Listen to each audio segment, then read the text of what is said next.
When you think of mental illness, what stereotypes are you thinking of? What age group do you imagine? Mental health awareness has been on the rise in recent years, but there's still an issue with states not offering comprehensive mental health education or services to the public. Today I'm going to argue that Congress should pass the H.R. 721 bill to implement school-based comprehensive mental health programs into our education system. As I said, awareness for mental health has been rising in recent years as more and more celebrities reach out and talk about their experiences with mental health. In fact, 1/5 of adults will experience mental illness at some point in their life, and 60% of teenagers that struggle with mental illness won't graduate high school. Organizations like the National Institute of Mental Health have been working to combat this by spreading awareness and education of the issues. However, most publicly funded programs don't have any funding for mental health or mental health services. And the numbers of teenagers that are with mental illness is rising. I agree with the organizations that say that Congress should pass this bill. I spent 4 years of my college life looking at mental illness from the point of a psychology major, and going into this, I researched both sides of the argument and came to the conclusion that this bill should be passed.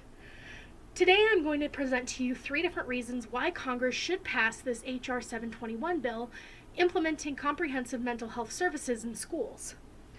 The first is that by passing this bill, we can lower rates of mental illness in our teenagers.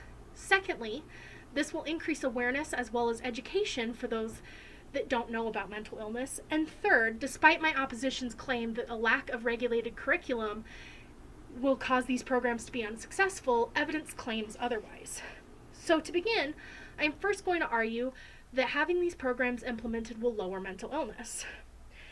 In recent years, 11 through 17-year-olds access screening 9% more than previous years. In fact, this is information from 2019. So from 2018 to 2019, there was a 9% rise in teenagers looking to access mental health screening. In fact, over half of this age group reported having suicidal feelings or feelings that they should self-harm. So how can implementing these school-based mental health programs decrease the level of mental illness? First, we know from programs that have already been implemented that there is good evidence that school community partnerships lead to the better academic achievement for students, as well as information showing that untreated mental illness is one of the biggest reasons of dropout. Implementing these school-based mental health programs will also help educate, not only lower mental illness. So as awareness is rising, there's still a lack of education. And we know that rising awareness leads to less stigma. But in recent years, it's also led to the creation of many counseling applications for people to go onto if they do not have access to other mental health services. However, this is actually not a good thing. Most of these apps, in fact 1/3 of them, do not use evidence-based techniques when they are looking at the treatment for the people that are using these apps. In fact, these apps end up causing more harm than good because of the fact they're not using evidence-based treatment.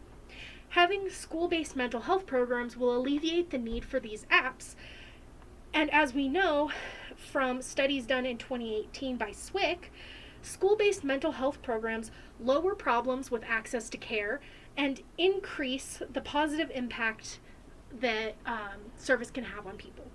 Again, lowering mental health. In fact, Virginia Senator Deeds talked about the importance of these mental health programs after implementing one in Virginia, stating that 70% of those that struggle with mental illness will do so first in the 10th grade, making it that much more important that these programs be implemented at a young age. Now, some would argue against this and say that because of the lack of curriculum in the pre-existing programs, any further program will not be successful. So, this argument is looking at the 4 states that already have information published regarding the mental health programs that have been implemented in their school systems. In New York and New Jersey, mental health education is given to kindergartner through 12th grade. In Virginia, 9th through 10th grade receive education, and in Florida, there is 5 hours annually of education. Now, the opposition would say that because of these inconsistencies in curriculum and timing of education, that these programs aren't important. However, the bill I'm arguing for has clauses specifically stating things that will be needed to be included in the curriculum, such as building awareness, training positive behavioral interventions, and teaching people to learn the signs of mental illness and how to find access to mental health providers. Not only that, but the grants for this program will only be given to schools and educational agencies that coincide with their rules, such as having a community-based mental health provider that works with the program. The opposition is also looking at the previous examples and failing to look at the wording, as I said, that has been placed inside this bill. Not only is there information specifying what topics should be covered, but there's also information about the continuation of this program and having the successful areas of this program be implemented nationwide, meaning that each program would move their curriculum to be more treatment-based and more evidence-based as the program continues. The other issue that we look at is they argue that this consistency means that the education provided would not be sufficient. However, the people that are opposing these mental health programs are ignoring the fact that our state curriculum is already varying widely based on where you live. In fact, in 2009, it was stated that state education standards vary widely, and we can see year after year more and more information coming to light of the differences between curriculum based on state. So there's a lack of concrete evidence for the opposition's claim, as well as the fact that they are ignoring their faith in our education system already, even though it has irregular curriculum, meaning that their argument against mental health programs should transfer to their argument for the overall education system, but that's not happening. So if we look at the evidence, it's clear that these school-based comprehensive mental health programs should be implemented as soon as possible.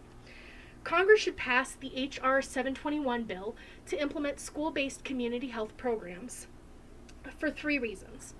1, these programs help decrease mental illness. 2, these programs create education and spread awareness. And 3, though the opposition claims that there is a lack of curriculum and that will be a problem, evidence shows that this is not true. It's time that Congress passes H.R. 721 to implement school-based comprehensive mental health programs in our nation as soon as possible for the successful future of our youth. Okay, so and then I have note cards. There's 1, note card 2, note card 3, note card 4, note card 5, note card 6, note card 7, and there's my last note card. Thank you.